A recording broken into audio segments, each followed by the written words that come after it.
Hello wonderful people and welcome. I'm Lana and today I have a very special video for you. It's going to be a collab that I started with a bunch of wonderful watercolor artists here on YouTube but also on Instagram, and we wanted to share some art and thoughts with you as well as highlighting each other and show you that the community is very wholesome that we're in and wonderful, and we love to collaborate with each other. Most of us we have collaborated with each other a few years ago, where we shared some collabs where we shared like meaningful thoughts, like to point out environmental concerns during the COVID crisis. We've also shared botanicals with you previously, which we will do again. Each of us has created a painting for you to enjoy with some plants that have some meaning to us. Our styles are very different from each other, and I think it's beautiful to show how passion for plants and nature can be demonstrated through the artist's eyes. I chose a very illustrative style this time, which is a little bit unusual for myself, but I felt like this is just a fitting form this time. And I've used a few supplies that I rarely use, but it was so fun and fitting, like this brush pen with a reddish brown ink that I used for line art, which I rarely do. But before I talk about the artwork that I created, I want to talk about other members of the collab. First of all, there's Diana. Diana is a wonderful artist whom I met, I think, last year. We don't know each other for a long time, but she's so wonderful and fun. She creates very calm, relaxing videos where she shows her process, her thoughts, and it's like a whole experience where she narrates the planning of a piece, but also her practice process, her thought process, and also all of the sketching and drawing process, as well as the painting process. I enjoy her videos a lot, but I also really like how crisp her art looks. She has some animals that I've seen, especially the big cats are a great series that she has on her YouTube channel, as well as her D&D characters. I love those. So I recommend to check her out and check her content out because it's really something wonderful and very enjoyable, and I think you will have so much fun watching these. Then there's Lee Angold. Lee and we have collaborated together a few times. She's an inspiration. She's located in Canada and the time difference is huge, but we still make it work. Lee creates stunning botanical pieces. She's a professional. She's a great mentor. She streams on Fridays where you're welcome to join her streams, of course, too. And oh my god, her paintings are just stunning, especially her lichen and moss paintings. She creates watercolors, small but also very big ones, and the way she paints them is, I feel it's just so unique. She has an eye for the little details and her skill is just unmatched. She also gives courses right now, so if you're curious, maybe that's something for you. I had a sneak peek on these pieces and oh my god, that's just so good. You will enjoy watching her process too. Next one is Cyan Ink. Cyan is amazing. She's so fun. She has her pups and has a big love for bunnies, but she also was a member of the previous Botanical Collab, and I love her paintings a lot. She has a very unique style, kind of more illustrative than realistic, but it's still so beautiful. She also has a very analytical attempt at art sometimes, which I enjoy, and she's the one that I learned from that bunnies have no toe beans. One of the infos that blew my mind, and I learned it from her. She's super smart too, which I think everyone joining is. So, if you want to join for more smart people, watch the other videos.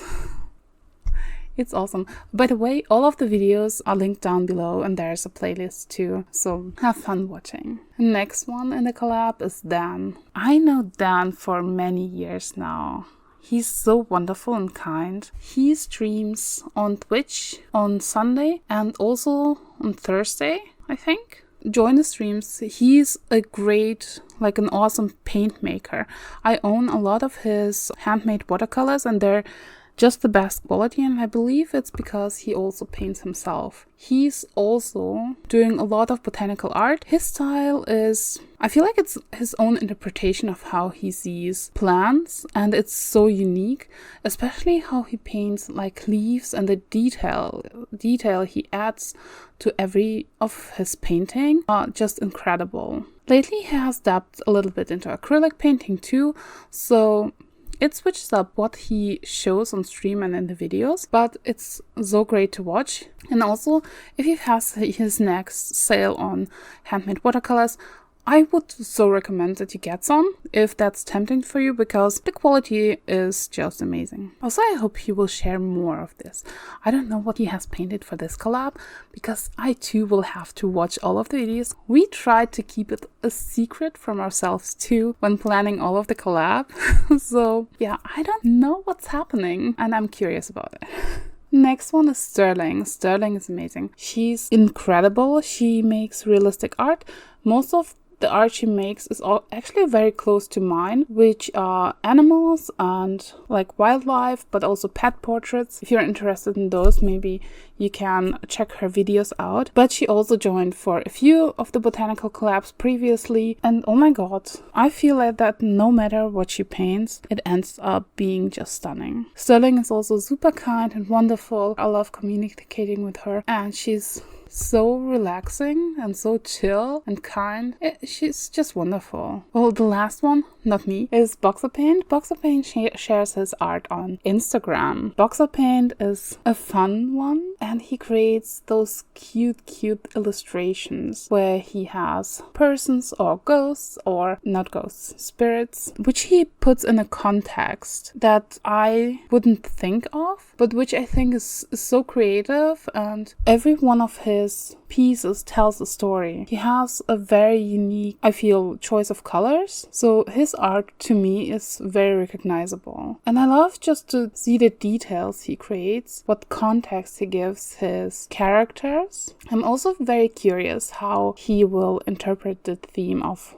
botanicals, which plants he will choose, and whether he will add some of his characters to the piece. I would love to see that. I will see this. By the point the video's out, every video or piece is posted somewhere, and I'm curious about all of the pieces, which plants everyone chose, and what the stories behind the plants. And of course then there's me, and if you found this channel you probably have seen some of my art, maybe not. I paint everything that my brain wants to paint. I feel like I don't have a very distinct style like some of the others. I feel like I'm just doing whatever I want to do, and sometimes it's a little bit more illustrative like this piece is, and sometimes it's a little bit more realistic like some of the latest pieces have been, and sometimes it's a landscape and also animal and wildlife art, but also plants. For me, art is something that I enjoy and find very relaxing and wonderful, and if you're new here and that's something that you look for, so maybe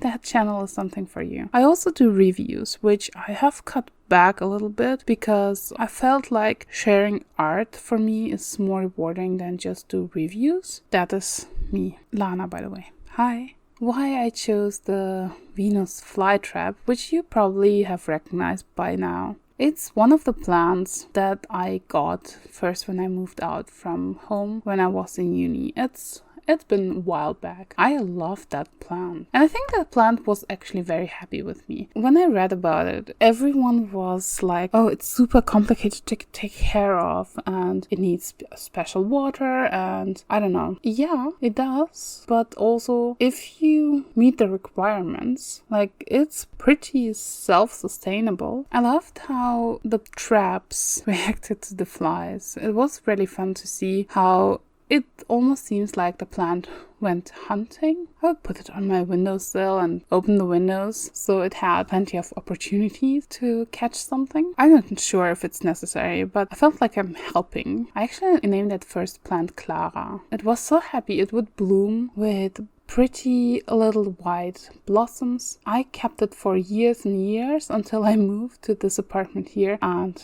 then it sadly died.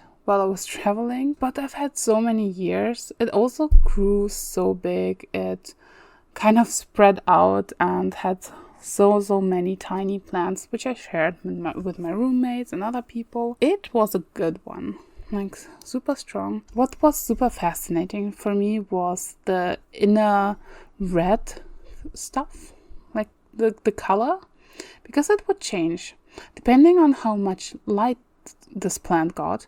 It become more red and more vivid, which I think was more appealing for flies, etc., and easier for her to catch them. When it didn't get enough sunlight, like in winter, it would become greenish or yellowish. I also thought that while the plant doesn't seem like strong, it was strong enough to catch flies, which couldn't escape, although those little hairs that it uses to close it, like, they're not super stiff, but it was strong enough. I think it's actually beautiful. And because I was thinking about getting one again, I felt so tempted to paint one. Maybe I should get one again. Well, but before I do, I wanted to share it with you. I wanted to share the simple beauty because there are carnivorous plants living in the wild, I believe almost everywhere. Not necessarily the Venus Flytraps, but also other kinds. There are some that are living in the wild in Germany too. Very rare, to be fair, but they are. They are often living in or growing in areas which are endangered. And that's why I think that while talking about plants and preservation, it's also important to talk about environmental concerns. That there are many things damaging the environment and habitats of animals, but also plants, which are just irreversible sometimes. For Germany, it's mostly like the drainage of swamps or swampy areas which cannot be reversed. Some of the carnivorous plants are living or need those swampy areas, which to me is sad. But also I think it's important to be aware that these things are happening and maybe to think about our choices in life and whether our lifestyle should be one that supports the destruction of those areas. Sorry to end this video on such a ethical concern. I still hope that you enjoyed the video. I still hope that you enjoyed the collab. Please visit the other artists. They have amazing art, which is probably more cheery than mine, but also super beautiful and wonderful. I hope you enjoy art and have a wonderful day. Hope to see you soon. Bye!